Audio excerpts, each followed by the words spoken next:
I didn't know this growing up, but I found out later on in life that basically God's been with me since before I was born. But I do know that when I was born, I was almost dead. My skin and body had started deteriorating, started to die off. And then from 4 years old until 10 years old, my biological mother sold me. I wound up doing a lot of things that a child should never have to do. Was being shot up with drugs.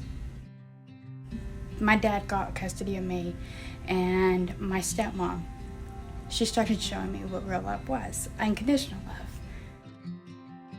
My mom had her stroke, and my way of coping with the one person in my life who has shown unconditional love, I went downhill bad. I got into drugs, I started having sex, got pregnant, wound up having a stillborn. When I lost my son, I didn't get a burial. I didn't get to hold him. I didn't get to do anything. My thoughts towards God when that happened was someone who's supposed to be so loving, so caring, all-powerful, all-knowing. Why would he have allowed that to happen? How could he have allowed that? It's not fair. It's not okay. It's not right. Why did this have to happen? Why did it have to happen to me? Because of the loss of my son, God no longer existed to me. God can't exist anymore. There's no way this God existed. It's just a bunch of stories that a bunch of people got together and wrote. It ain't real. There's no way it's real. It's all fake. After I had my kids, I started getting back into drugs. About 6 years ago, it was really bad. I wound up having my home not in the condition I felt was suitable for my children. So I let my stepsister take care of my kids. It was only supposed to be for a couple months, long enough for me to get my feet up underneath me again.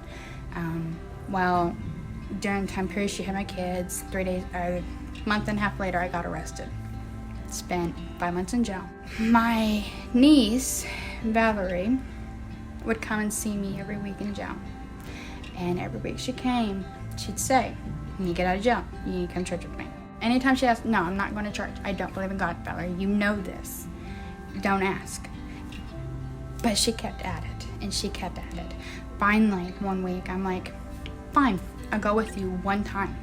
One time I'll go. I've been coming here since. The sermon and Sunday school all came together, all came crashing down, and it's like, I hear you. I hadn't been listening.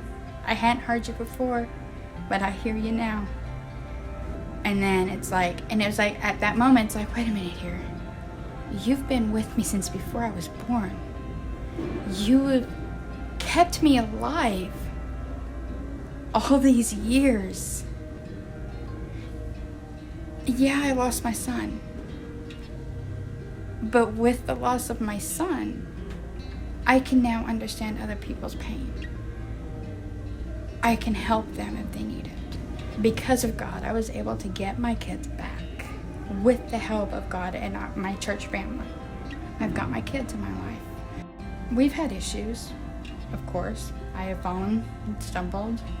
I think we all do. We're human. So it's pretty much guaranteed that we're going to do that.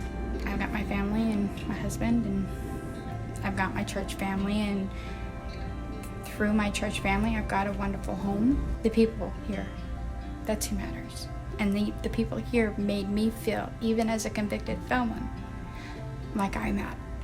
Our church has such a huge heart for them to be able to accept somebody like me as one of their own. It's amazing. I'm Athena Wood, and this is my story.